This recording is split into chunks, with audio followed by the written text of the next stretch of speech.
also intention to try to keep us sanity watching a bunch of movies. Today we're talking about my opinion on the MCU. This whole video came about because of this comment. I thought it was a good idea, but I couldn't figure out how to implement it. What perspective could I have that others hadn't already had? So I thought maybe I could defend Phase 1. Because a lot of YouTubers and critics, when talking about the MCU, say that Phase 1 wasn't good, as though it was ever supposed to be peak cinema. Nowadays, with extremely high budgets and fan bases, the expectations of newer Marvel products are high, so we expect peak cinema. But back when comic book movies were made for comic book fans, we just wanted something that represented the thing we liked in live action. Like I said in this response to a comment, and that's what I decided to talk about in this video. So sit down, shut the fuck up, and let's get started. And action. So firstly, Phase 1 was perfect. Let's start with The Incredible Hulk. Probably my favorite movie in Phase 1. Definitely my most rewatched. Yes, there are problems with the story and the characters, but as a comic book movie, it's brilliant. It doesn't try to be anything other than that. We want to see Hulk fuck up stuff, and the movie creates any excuse to let that happen. And I love it. Thor was very Shakespearean, and then it became a fish out of water movie. The characters were allowed to be over the top and campy. And who proved wrong? All who scoffed at the idea that a young maiden could be one of the fiercest warriors this realm has ever known. I did. True, but I supported you, Sif. The human characters were for the most part realistic and grounded and didn't try to get too involved. It was a Thor movie, and it remained a Thor movie. Loki, this is madness. Is it madness? Is it? The recent Marvel movies seem to forget that we came to watch the character the movie's titled after. Not a convoluted pile of shit packed full of everything that happened in the last 3 years. Movies should start and end. Marvel needs to stop setting up sequels and change the directors hoping that everything will end up fine. Captain America was great. It highlights another reason why Marvel sucks right now. Characters' origins, their center point. The one thing you can point to when trying to understand their motives. Steve Rogers was physically useless, but despite his stature, he still wanted to fight. He stood up for what was right and he never backed down and always got up. He was the guy willing to jump on a grenade to save others. Bucky, come on, there are men laying down their lives. I got no right to do any less than them. Sam Wilson is a great Falcon, but as a Captain America, he doesn't have a center point. They had a whole show about him, and they convoluted it so much with other bullshit that it prevented us from growing any attachment to him as Captain America. It's not Anthony Mackie's fault. I think he does a great job, and he clearly cares about the character he's playing. And it's not a lack of screen time. It's just when he has screen time, they do nothing with it. Bucky barely had any scenes in Winter Soldier, and he had more character moments than the last 3 things Sam Wilson was in. Iron Man is also a good example of this. Really doesn't really need a center point. He's a side character that shows up and does stuff. And Don Cheadle is fantastic. But if you decided to make him a main character, it wouldn't work. They tried it with Wanda. WandaVision started out great, and then it got insanely convoluted, and then really fucking stupid. They'll never know what you sacrificed for them.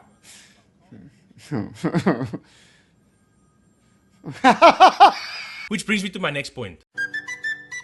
They say and do stupid shit and expect us, the audience, to accept it purely because they said so. Examples. The Dora Milaje don't have jurisdiction here. The Dora Milaje have jurisdiction wherever the Dora Milaje find themselves to be. This is a cool scene, but he literally has jurisdiction, and they don't. He has orders from the president with permission from the country that they're currently in, and Sam backs up the Dora Milaje? Like, what the fuck? And since I'm talking about US agent... You ever jump on top of a grenade? Yeah, actually I have 4 times. Fuck off! Fuck all the way off. Why do they keep doing this? Why do they need to take away other characters' things? Or worse yet, undermine other characters? Like in Multiverse of Madness, where this person pretended to be America Chavez. I say that because she doesn't look or act like America Chavez, even though you yourself said it was in the 616 universe, and she's the only one in the fucking multiverse, so she has to look and act like the fucking character, and she fucking doesn't. Anyway, Erica Chives over here says this shit. There was an incident with Spider-Man. What, man? What the fuck are you talking about? How have you gone to 52 universes while in New York and never heard of Spider-Man? The character the most synonymous with having variants. Climbs walls, shoots webs. Yeah, bingo. Out of his butt? Was that supposed to be funny? How fucking stupid do you think I am? My point is, they took the character the most likely to know the most about the different types of spider people, made her ignorant to their existence just to make this joke. And they thought that we were stupid enough to think her not knowing of Spider-Man would not only make sense, but also be funny. Fuck, I hate what they did with this character.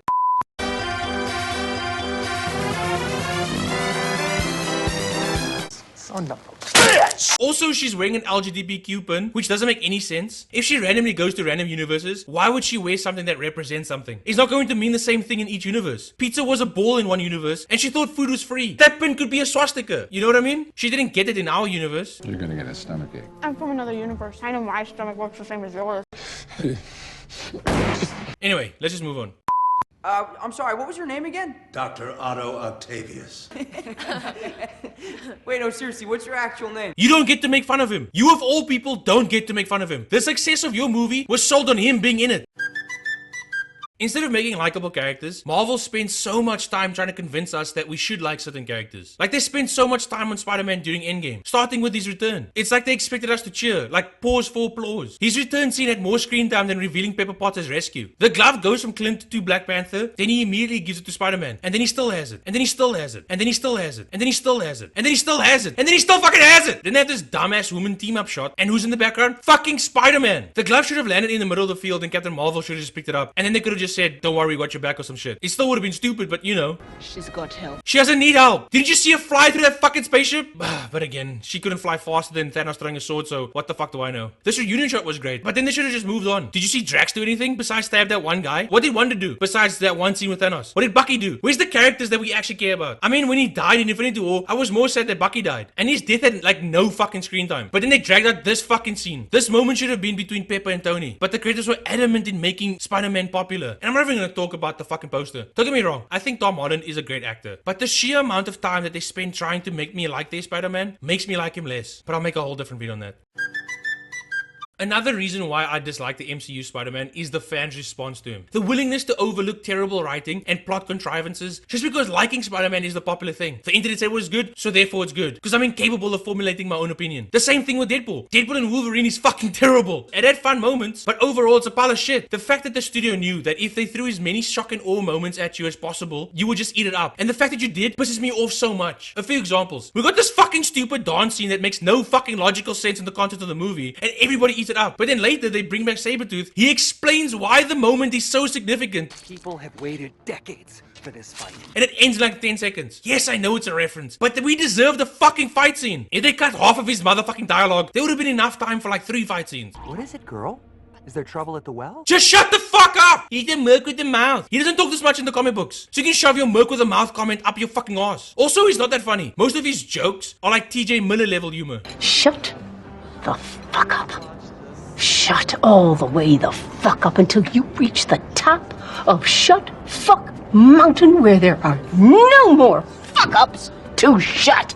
Anyway, it ended in like 10 seconds, but no one questions it. No one bitches, no one moans. This is my point. Because they spent so much time on this, it convinced you that it was good. And because they spent no time on this, you believe that it was insignificant, even though he literally told you that it was. Where did these Deadpools come from? Why did she send them immediately after helping them? Where did these Deadpools come from? I'll make a separate video on this. Let's just move on. Most recent movies, especially Marvel movies, they just feel like a series of events. This happens, then this happens, then this happens, then the movie ends. My disappointment is immeasurable. And my day is ruined. There's a term, I call it writing backwards, I don't know what it's actually called, but it's basically the act of looking back over what you wrote earlier in the movie and seeing how it relates to the current scene. A good example of this is Alien. This dude tried to catch a facehugger with his forehead, and Ripley prevents him from entering the ship due to protocols. And then Ash lets him in. At first you don't understand why, until later they reveal that he's an android, and he's receiving orders from Wayland Corporation. Now a recent Marvel movie writer, since they need the facehugger on the ship for the movie to take place, would have just had the captain order her to do it, and she would have complied. Well, the captain would have had to be a woman, because obviously a woman can't take orders from a man. Are you crazy? And then later when they reveal Ash is an android, they wouldn't think, wait, we could have just had him do it. Because that scene had happened already. It's over. It left. It doesn't matter. It's taking a character with established and beloved elements and characteristics and drastically changing them while still selling you the original character. The clearest example of this is Luke Skywalker. Marvel saw that the fan base liked Loki and decided to make a series entitled Loki, and then they made a show about Sylvie, but whatever. We liked Loki because he was becoming a better person. He wasn't there just yet because he still had the Tesseract, and when he died he told Thanos, "You will never be a god." Which showed us that he was still a little selfish and narcissistic. But it was the promise in his redemption that we were attached to. So they sped on his character arc with a YouTube video, had a couple conversations with Sylvie, told us that she's amazing, because it's impossible to show us that she's amazing. We needed Loki to tell us because we're stupid. You did it on your own. You had rings around them. You're amazing. And then suddenly his arc to redemption is complete? Fuck you. Emil Blonsky is also a good example of this, even happening to smaller characters. Yeah, his character wasn't all that complex in Incredible Hulk, but he had established characteristics. And yes, time did pass and people change, but this was just such an insane change. Because you promised me the Abomination and you gave me this. And don't even let me get me started on Daredevil. Let's just move on. My main point is that the problem with current Marvel is not only their blatant disrespect for their fanbase and the source material, but mostly the fact that the characters' moments aren't earned. Captain America was a good person with strong resolve before he got the serum. Iron Man was a cocky, capable narcissist that saw the harm his creations caused and decided to do something about it. Thor was a flawed character that needed to learn humility and the value of power. It's the journeys that allow the audience to become attached to a character. It's not screen time or nonsensical CGI moments. You want to see a strong character? Faced with insurmountable odds with absolutely no chance of winning, but knowing that he's the only thing between Earth and annihilation. So he gets up, he stands his ground because no one else can. It's earning those moments where the audience is sitting there saying, get up. That's why Homecoming works so much better than the sequels. If you're nothing without this suit, then you shouldn't have it. Anyway, that's it. Fuck off. It's so dumb. It's so dumb, it's brilliant. No! It's just dumb.